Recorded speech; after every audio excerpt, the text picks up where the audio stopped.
Hello and welcome to Bookish Meet the Authors. I'm your host, Nyssa Couto, and joining me today is Dr. Ellen, the Midlife Whisperer, to talk about her book, Rock Your Midlife, 7 Steps to Transform Yourself and Make Your Next Chapter Your Best Chapter.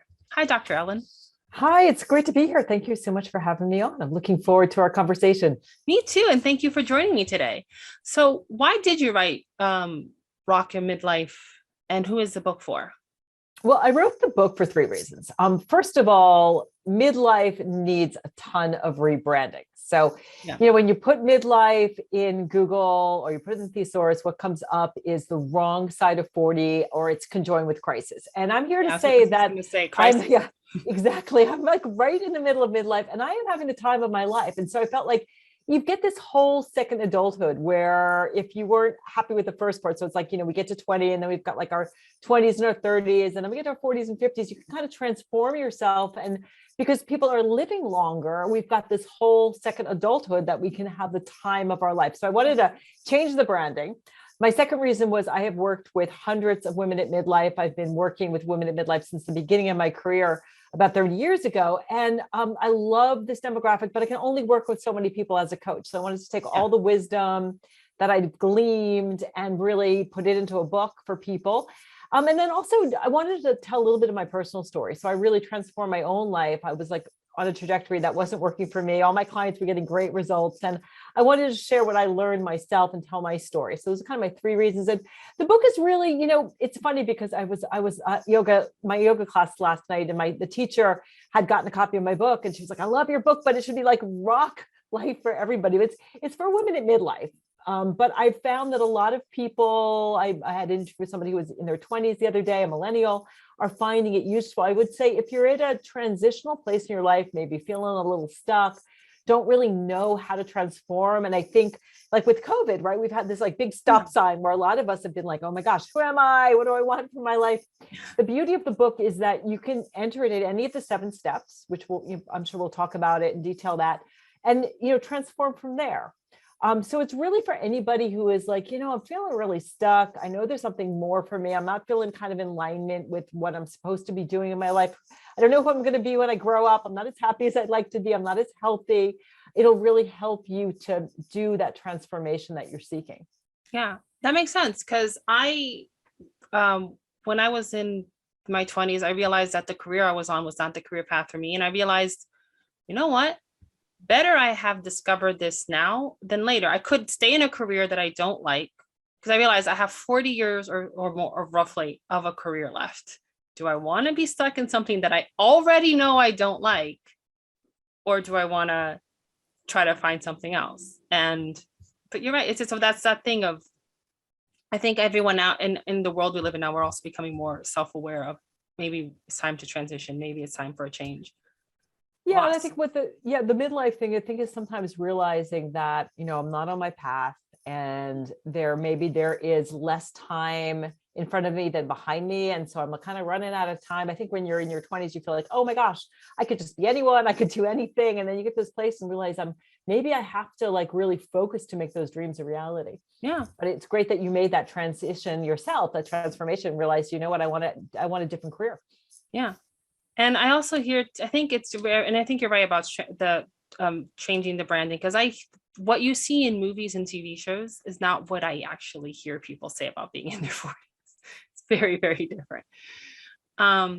But you just mentioned there are 7 steps. What are the 7 steps to transform, and how can entrepreneurs use this in their business as well? So I've been an entrepreneur my whole life, I should say. I've been an entrepreneur since I was 12. I had a candle making business. So the book is helpful if you're an entrepreneur, and if you're, just have work for somebody else, that's okay too. So the steps are, the first step is authenticity. Mm-hmm. The second step is loving yourself. And the third step is energizing yourself. The fourth step is reprogramming your brain. The 5th step is empowerment. And the 6th step is rehab your relationships. And the 7th is enlighten yourself. So I'm happy to would you like me to explain each of the steps? Yeah. Because I would say they all sound very easy, but I don't think they're easy when it comes to doing it in practice. Yeah. Well, the first step, authenticity, is really important. So because if you want to transform your life and be happier, feel more fulfilled, you've got to be yourself, right? Because what happens, and this was kind of my story, is like I was clawing up this ladder of success but it was up against the wrong building. I was not in alignment of what I was supposed to be doing completely. So in this chapter, I really help you to figure out, you're like, who am I? What do I love to do? What did I love to do as a kid? I give a lot of journaling prompts. I also direct people to online psychological tests that they can take to really understand what their strengths are. So you want to like play more into your strengths. What are you awesome at? And also understand your weaknesses. What are you not so great at? Because a lot of us, not everybody's good at everything. Yeah. So that's the first chapter. If you want to rock your midlife, you've got to figure out, okay, who am I? And is the direction I'm going in alignment with who that person is? So that's the first step. The second step is loving yourself. And this was a huge game changer for me before I discovered this area called self-compassion, which is learning to treat yourself the way you would a good friend. I had so much self-loathing. It was like I was carrying this not enoughness, not good enough, self-criticism, self-judgment in like this giant backpack. It was like I was literally a personal fitness trainer, hated my body, didn't think I was far enough in my career, getting more degrees. So I was always on this self-improvement plan, not liking myself, thinking that, when I get this thing, when I have the perfect body, I have another degree, the right marriage, everything is working, then I'll love myself. And the grass is greener on the other side. Yeah, type of thing. Exactly. Right. And I never got there because I was always bringing this lack into my future. And that's what showed up. What changed it for me was learning this area called self-compassion. And I discovered it because I was fortunate enough to have Kristen Neff, who is the leader in this field of self-compassion, sort of the lead researcher pioneer. She was on my dissertation committee, and she required me to learn self-compassion. So I started to be kind to myself instead of judgmental. I started realizing that everybody's imperfect. It's part of the human condition. We are all imperfect beings. And so I didn't feel so alone when I messed up. It was like, hey, this is just normal when things went wrong, understanding that this is just part of the human condition. So that made me, feel better about myself. And then the last piece of the self-love, self-compassion was being mindful, noticing when I was stressed, when I was struggling, instead of saying this is, something's going wrong, or I should figure this out, or what's wrong with me, I took a pause and gave myself what I needed. So self-love will change everything. When you love yourself, you stop doing things that insult your soul. So it's super powerful. That was like the thing that changed everything for me and really helped me to make some major changes that I talk about in the book. And I explain exactly how to practice the self-love, because I think a lot of people are like, sounds good, but I don't know how to do that. So the book will tell you how to love yourself. And the third step is energize yourself. So I have been a dietitian since 1993. I'm a board certified health and wellness coach. I've been a personal fitness trainer. So I really take all of this body information and share the best way to eat, how to move your body, how to get enough sleep and rest, how to raise your energetic vibration, because we are energetic beings, so that you have energy. Because if you're exhausted or if you have chronic disease, it's really hard to rock your midlife when you don't feel good. So that's a really key piece of the whole midlife puzzle and rocking it. And then I talk about how to reprogram your mind. So how to go from kind of feeling overwhelmed, stressed, kind of unfocused and confused to feeling really clear. And it's amazing how much work you can do on your mind by staying positive, by working on, your emotions, your feelings, being there for yourself, by learning how to work on your memory. So your memory is sharper. Again, the foods you can eat, there's things that you can do physically, which are going to help your brain, eating more of a plant-based diet, getting more exercise, more sleep, more rest, also changing your mindset. So this chapter is all about how you can reprogram your mind, which you can do. You can teach a midlife mind new tricks. There's a lot you can do.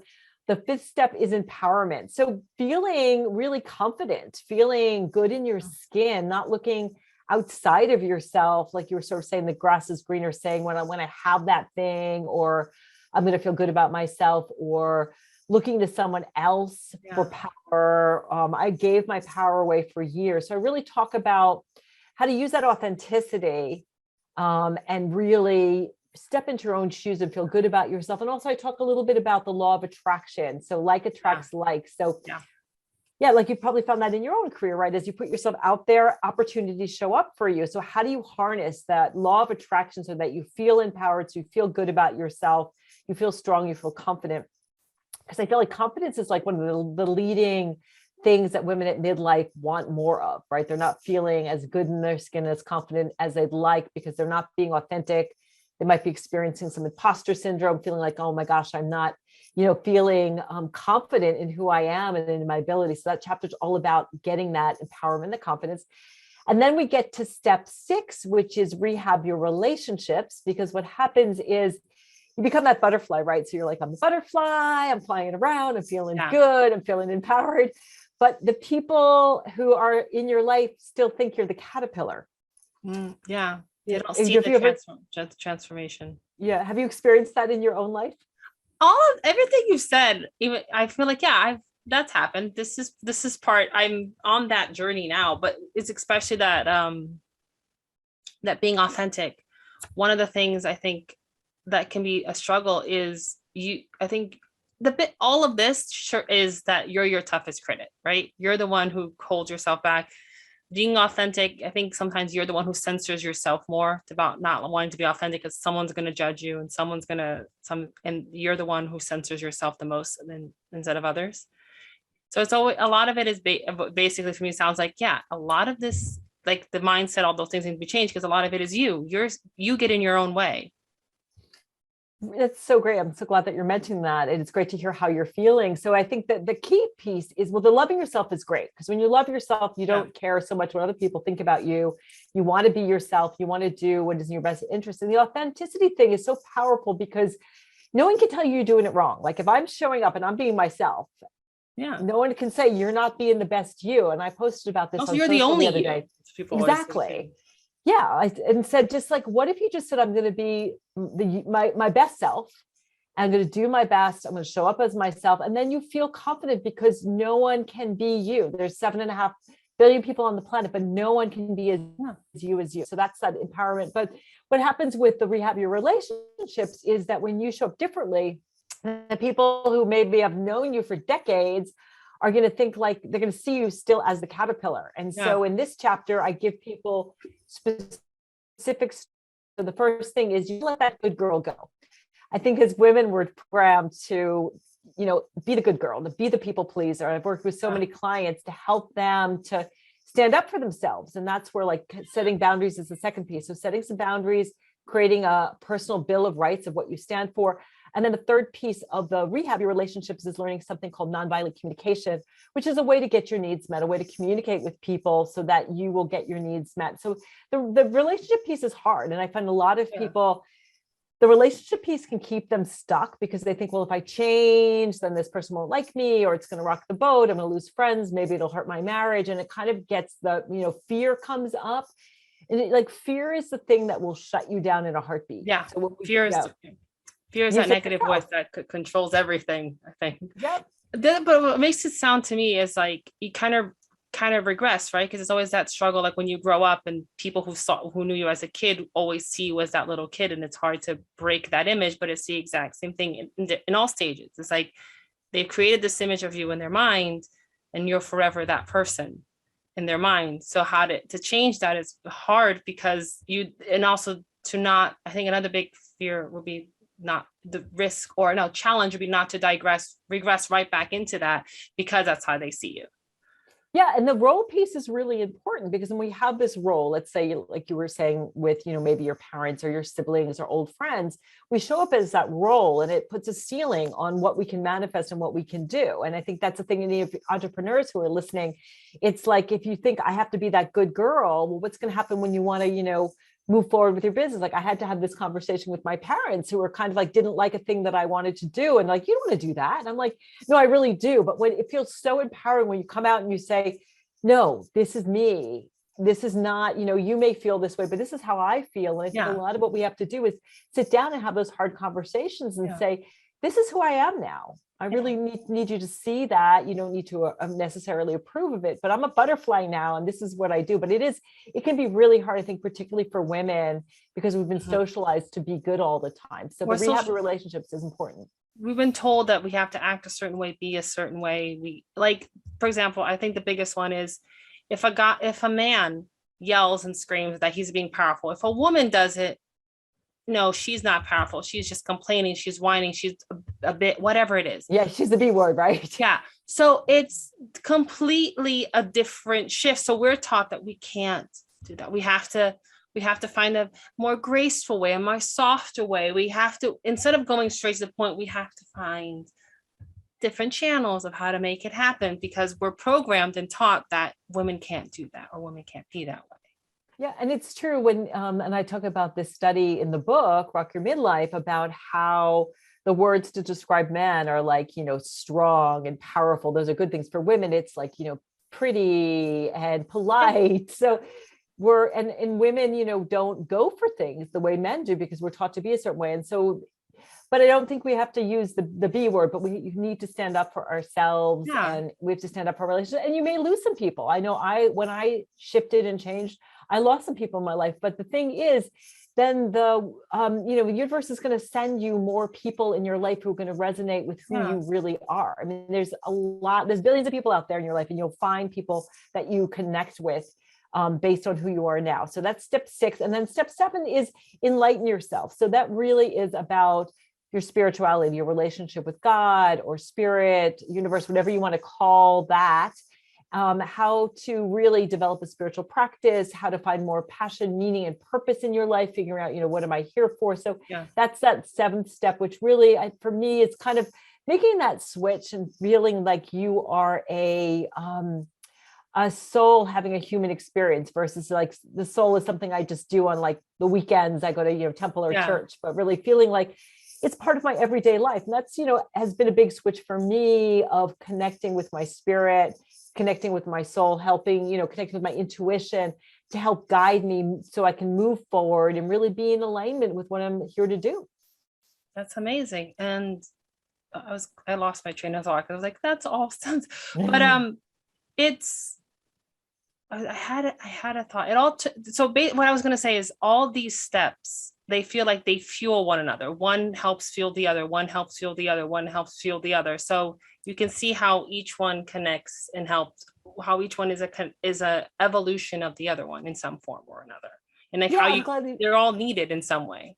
Yeah, they all interconnect. So it's like I talk about you've got to start with being yourself. Mm-hmm. You've got to feel good about that self. You've got to love that self of who you really are. Stop with that critical voice. Being okay with where you're at. Feel that strong foundation. Yeah. And that, and that gives you the self-care piece fuels that energizing piece, right? So you're going to have, an apple and a yogurt for a snack instead of a Snickers bar because, you love yourself. You're going to go for that walk or go to bed on time instead of staying up late. You're going to watch things like alcohol. You're going to be in those healthy relationships because you love yourself. Like when I started, you feel like eating a piece of cake, you won't tell yourself, I can't do that because I have to look a certain way. I have to be a certain way. Enjoy the piece of cake. You'll give yourself permission and you'll enjoy it, and you'll probably eat less and you won't be eating it for emotional reasons. So I work with a lot of emotional eaters. So like when you love yourself and you're feeling good about yourself, you don't feel like I need to do the emotional eating piece. So they all really do feed in. It's about loving yourself enough to create a life that feels good to you, to have the right people in your relationship relationships to take care of your body. So that you're right. I'm glad you mentioned that. Those all do really feed into each other. And then you start to see that, you see that divine connection with yourself. It also fits back into the mindfulness of maybe what you're doing, like what you're eating, what you're doing. Why do you crave this? What is happening in your life that's making you want? For example, why is it when something's happening, you crave chocolate? What is about chocolate that you crave? What is about the sugar that you want? Is it comfort? Is it this? So you start to also be aware of what causes you to go towards the things that maybe aren't so good for you. So that way you have when to figure out the reason, you can probably find out how to not go towards that because you know why. Right. And then you can find out, what do I really need right now? Yeah. So when I work with people around emotional eating, and I talk a lot about this in the book of how to deal with that, is to, notice, am I really hungry? Like, is this a physiological thing? And then if you're feeling, usually people emotionally eat because they're dealing with the difficult. And so you notice, I tell people to think about the acronym HALT, which stands for hungry, angry, or anxious, lonely, and tired. So if you're hungry and you eat, there's a feedback mechanism and you stop eating, right? But if you are angry, anxious, lonely, tired, bored, Yeah. You're just going to keep eating because the chocolate's not going to, or whatever you're going for, isn't going to address that initial problem. And so what I find with my clients and for people told me who read the book is that as you start to feel good about yourself and your life, and you're excited about your life and you're feeling joyful and you have more love in your life, your body's feeling good, the emotional eating kind of just goes away and the weight normalizes because you're not eating like a lot of my clients would eat at the end of the day because they're like, oh, I'm working hard all day. I deserve, fudge or a glass of wine. Nothing wrong with having that on occasion, but there was a sense of like, I deserve this at the end of my day. It's just this reward for my day. But when you're feeling good about your life, you're not feeling like I need that thing. If you want to have it, that's fine. But you're not doing it because you feel like I'm compensating because I don't like my life. So when you start to like your life, that in itself really helps you to deal with some of the feeling good about yourself. It helps you deal with the emotional eating. Yeah. Now, so you said you've been an entrepreneur for most of your life. Well, what is your journey? And what are the lessons you learned and how do you incorporate them into how you decided to create this book? Oh, that's such a great question. Well, I think being an entrepreneur is you've got to understand that you're going to fail. And I think that's a really hard thing for me. Mm-hmm. The biggest lessons have been failure is just stepping stones on the road to success. And the bigger you get and the more you put yourself out there, you're going to find that people aren't going to like you. And I find like the bigger I grow my brand, so I'll have like 65 5-star reviews in my book and like literally two 1-star reviews, and you can't focus on the negatives. We tend to, Which are the ones that you want to focus on, which are the ones you end up gravitating towards. Yeah, it gets into your skin. So I would say the biggest things from entrepreneurial is you've got to be willing to take risks. Yeah. You've got to understand that failure is part of the road to success. I've changed the way how I look at failure. And how do you look at failure? I say you don't fail. You either succeed or you learn. That's awesome. Yeah. Because if something's not going right, then you have to figure out, okay, so what is next for me to do? And there's always something to learn when you fail. That's what makes you move to the next step and do better because you learned something. Right. And I think that to understand, think about like when I get to the end of my life, whether you're an entrepreneur or not, when you get to the end of your life and you're looking back at this moment, what do you want your life to have stood for? And I think that for me, I'm a lot more afraid of getting to the end of my life and saying, oh my gosh, I didn't help as many people as I wanted to. I didn't, have the adventures I wanted to, then the risks that come with stepping outside your comfort zone. Yeah, that's tough. Stepping outside your comfort zone is a tough thing to do, but doing it in small increments helps it be easier to do the bigger stuff. It's the same thing as like doing a to-do list, right? When you have that math thing, you just start small, cut off a little bit. And the more you do it, it just breaks it down and makes it easier to accomplish. And it's also helpful to understand how your brain works. So I talk a lot in Rock Your Midlife about neuroscience. And so your brain isn't interested in you, having huge success and being happy. It wants to keep you safe, and staying small and staying stuck is safe for your brain. So anytime you're going to step out of your comfort zone, like you were telling me, off the air, that doing this podcast was stepping outside your comfort zone, right? And it's like, if you're going to grow and you were like, okay, like go towards the fear. I think that is that thing that you are scared of. Like right now I'm working on a TED Talk, and that's like that thought of being up on a stage in front of, I think 1,600 eyeballs and doing a TED Talk is scary, but it's also using that and looking at fear as excitement, because it's very similar physiologically, and doing those things that scare you. But also, I think a big piece of entrepreneurship is, what is your why? Yeah. You have to really look at, why am I doing this? Like, what is the change that I want to see in the world, and how am I contributing to that? For me, I think it's all about showing people, particularly midlife women, that you can have joy and love and great health and fantastic relationships and really have a crazy, really fun life. Like I posted the other day about ice fishing, and it was a kind of a crazy fun thing. And I'm learning the ukulele, and I'm always growing and doing new, fun, interesting things. Yeah. It doesn't stop at 50. No, it shouldn't. You're not. I think if you stop at 50, it's like, well, what are you going to do for the next, I don't know, 50 years? Right. Exactly. What are your top self-care and productivity tips? Because we've been talking about all the steps, but now what are the things that can help those things along? Yeah, I think that in terms of Yeah, certainly. Productivity, I think that one of the key things, I'll give a specific, two really specific. To-do lists are so powerful. So every day when I end my day, I write down what I need to do. And when I wake up in the morning, I look at it and say, what are the three things that I have to do today? And just focus on that. Like you're saying, small steps. Don't feel like because my to-do lists are like, they're huge. Yeah. But like, what are the three things that you have to do today? Another thing that I really like to do is I like to work in blocks. So a lot of people, like when I work, as a nutritionist with people during the pandemic, and they would work from like 8 in the morning or 6 in the morning to 8 at night all the time, not getting away from your computer. You're much more productive when you only do only work for a block of like an hour to an hour and a half, 2 hours. Yeah. Take a break, go back to your work, maybe get some fresh air, get some movement. Staying fueled is really important. Your brain runs on glucose. So if you are like just doing caffeine and like maybe a donut in the morning, have a good breakfast, fuel yourself wisely. And, again, don't be quite so hard on yourself. That's a really important productivity tip. And, again, the blocks are really important. In terms of self-care, my diet's super important to me. So I eat a mostly plant-based diet. I'm almost vegan, not 100%. I like to have, we had cheesecake this weekend. It was my fiance's birthday. So, I like to have fun, but most of the time I'm eating mostly plant-based food, getting lots of, fruits, vegetables, whole grains, plant-based protein.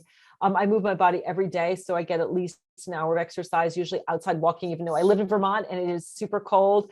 And then also, just self-care is always changing. It's like a moving target. So, we always everyone think is different too. Yeah.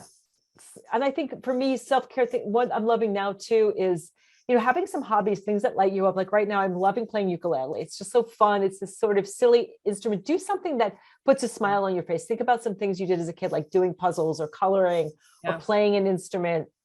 But I also find it's really helpful to create a list. So write down body, mind, heart, spirit, and relationships, and then write down how you care for yourself in each of those venues.